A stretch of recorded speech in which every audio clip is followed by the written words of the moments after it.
Bom, eis-nos aqui novamente. Eu quero deixar bem claro para vocês não repararem no cenário de fundo aqui, porque eu não tenho preocupação e eu não faço isso para ganhar dinheiro. Eu não estou preocupado em número de inscritos ou de pessoas que assistem. Eu estou preocupado em levar uma informação correta, uma informação que você vai usá-la ou não, dependendo da sua vontade. Eu não estou aqui para te obrigar a fazer nada. Você tem todo o direito, até mesmo de falar, não, tudo que ele falou para mim não vale nada tal, e segue dama. Mas tudo bem. Eu quero deixar bem claro ainda, falando na podridão que atravessa o nosso Brasil, eu estou vendo diversas denúncias do deputado, acho que é o Tony de Paula, se não me engano, alguma coisa assim, acho que ele é deputado até lá pelo Rio de Janeiro, deputado federal. E ele traz à tona parte da podridão que o Brasil atravessa e muito mais o Rio de Janeiro. Gente, o Rio de Janeiro é o centro de toda a safadeza criada no Brasil. Tudo é criado lá. Os povos têm tempo. Eu já falei para vocês, onde é que fica o maior número de funcionários públicos federal do Brasil? Normalmente você faria a Brasília, né, que é onde é a sede do governo federal. Não, é no Rio de Janeiro. Então, infelizmente, funcionário público são pouquíssimos que trabalham. A maior parte vive às custas do povo trabalhador brasileiro. E como tem tempo suficiente, criam-se as maiores maracutaias do planeta lá. E aí ele já denunciou aquela primeira farsa que era a gravação de dois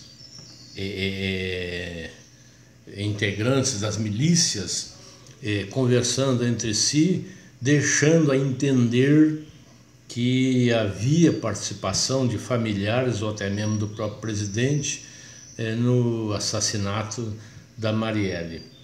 Agora estão tentando fazer outra armação com o Queiroz, que vou deixar claro aqui, eu não defendo nem o Queiroz e muito menos o Flávio Bolsonaro. Essa prática da rachadinha, gente, se vocês pegarem o Brasil inteiro, Câmara de Vereadores, Assembleias Legislativas, o Congresso Nacional, Câmara Federal e Senado, 90% faz rachadinha. É prática comum. Mas é mais do que você imagina. 90%. E eu acho que tem que ser punido quem faz isso. Porque isso para mim é roubar. Você dá um cargo para uma pessoa, se ela te devolver metade do salário por fora, isso é roubo, gente. Isso é extorsão, é crime. Tem que prender. Mas não só. Tem que prender todos. Você viu que nesse processo lá de desvio na Assembleia Legislativa do Rio, são, acho que, mais de 30 denunciados, mas só se fala no Flávio. E os outros? Tem que prender todos. Tem que investigar e prender todos. Bom, mas vamos voltar ao caso lá.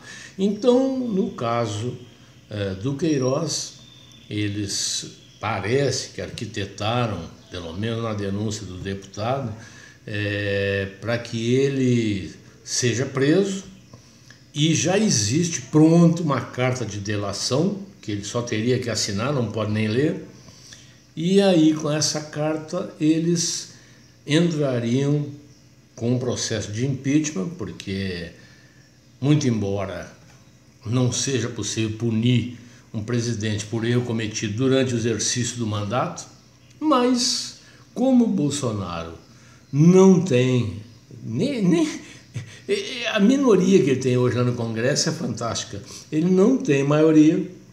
Quem vai definir se aceita ou não a denúncia, o pedido de impeachment através dessa denúncia, é Rodrigo Maia, que é outro também que é quadrilha, ele, o pai e o sogro, os 3 denunciados por corrupção. Roubo. É corrupção, é um termo bonito que eles usam para esconder a verdade, é roubo.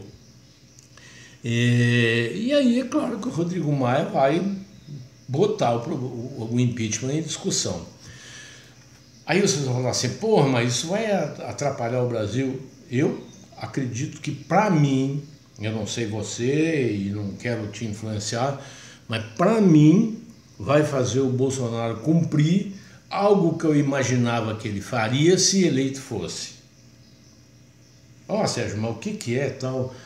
Eu não minto para você, porque nessa situação, como o Bolsonaro não tem maioria e o processo de impeachment, com certeza, se for instalado, vai ser aprovado, ele só tem uma saída. É como uma vez falou o filho dele, botar um cabo e um soldado dentro daquela merda. Fecha a STF, fecha Congresso, fecha tudo, e aí nós vamos ter condição de consertar de fato e de direito esse país. E eu estou torcendo para essa turma fazer isso. Eu estou torcendo para eles entrarem com um pedido de impeachment do Bolsonaro. Você sabe por que o Bolsonaro até agora não tomou essa atitude? Porque o Bolsonaro, como pessoa de bem que é, ele quer passar para a história como um presidente que dentro da democracia, sem nenhum ato extraordinário, tipo AI-5 ou outro qualquer, o 142, deu um golpe, que vai ser contado depois da história como golpe, e tomou o poder para si. Ele não quer passar dessa forma para a história. Ele quer passar para a história com o que ele vem fazendo, que é consertando o Brasil. Mas muito lentamente, porque ele não tem apoio no Congresso. E ele é um sujeito honesto, não está disposto a comprar esse apoio. Aliás, já caiu por conta disso. Vocês lembram que eu já contei em outro vídeo a história do Collor. O Collor foi chamado na Comissão de Constituição e Justiça, é por isso que eu falo para você não votar em advogado que só tem bandido. A Comissão de Constituição e Justiça, Ulisses Guimarães, Delfim Neto, gente, só tinha bandido, que são apresentados às vezes até como heróis. Bandidos. O seu Ulisses Guimarães, graças a Deus, os peixes comeram, senão ainda tinha alguém levando vela e flor no túmulo dele no finados. Então, gente, o Collor foi chamado, eu vi o documento, o Raul Belém, deputado Raul Belém aqui de Araguari, a quem eu dava carona quase todo dia, até o hotel onde ele morava lá, e depois muitas vezes em Araguari, fui lá diversas vezes no sítio na fazenda dele, na beira da rodovia. O Raul Belém mostrou para mim o documento com 16 itens, devolução de carros com motoristas, enfim, uma série de regalias que o Collor havia cortado. E aí o Collor falou, não, eu não vou fazer negócio nenhum com vocês. E aí o que aconteceu? No outro dia, a Comissão de Constituição e Justiça, perante a negativa de acordo do Collor, aprovaram, mandaram para o plenário e foi aquela festa que todo mundo viu. Foi bem caçado? Foi. Mas ele só foi caçado porque ele não fez negócio com os homens. E é o que o Bolsonaro não quer fazer. O Bolsonaro não quer ter maioria através da corrupção que sempre dominou o Legislativo Nacional. Ele não quer comprar, através de emendas fantásticas e fabulosas, o apoio dessas pessoas. E por isso ele encontra tanta dificuldade para governar. Você vê que os projetos dele lá, a maioria é vetada. Alguns projetos elaborados por eles, que o presidente aprova vetando alguns deles, derrubam também os vetos do presidente. O Congresso é inimigo do Brasil. Tem exceções? Claro que tem. Até acho que mais do que antes um pouco. Eu calculo que deva ter umas 20, 30 exceções, não mais do que isso. Mas o resto quer que continue o que sempre aconteceu nos governos anteriores, aonde o salário deles era bico e o ganho era com as emendas. Eu já falei a vocês a percentagem de cada político na hora de distribuir o dinheiro da emenda e tal. E isso é uma podridão difícil de controlar. Mas eu volto a falar, só tem uma pessoa que pode mudar isso. A não ser, claro, que o nosso presidente resolva botar lá um cabo e um soldado. E essa pessoa que eu falo é você que está me escutando agora. É você que tem voto.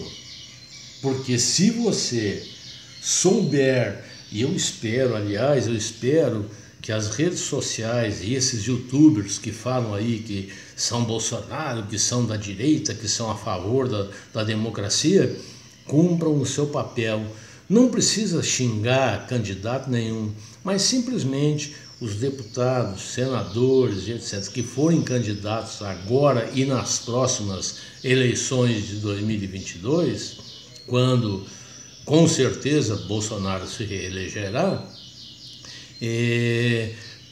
esses youtubers possam botar para o povo ter acesso, ou até mesmo falando, porque o povo também muitas vezes não tem conhecimento, até como eu, de saber procurar essas informações, mas os youtubers podem, uma vez por semana pelo menos, falar como votou cada um deles em determinadas situações.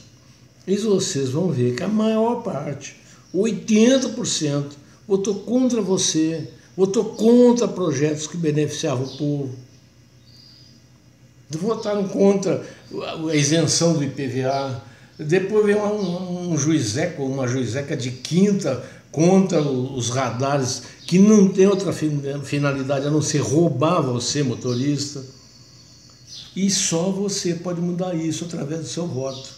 Pense bem no que eu estou falando. Você vai ser responsável pela mudança que poderá acontecer nesse país ou não. Um abraço a todos, até o próximo vídeo.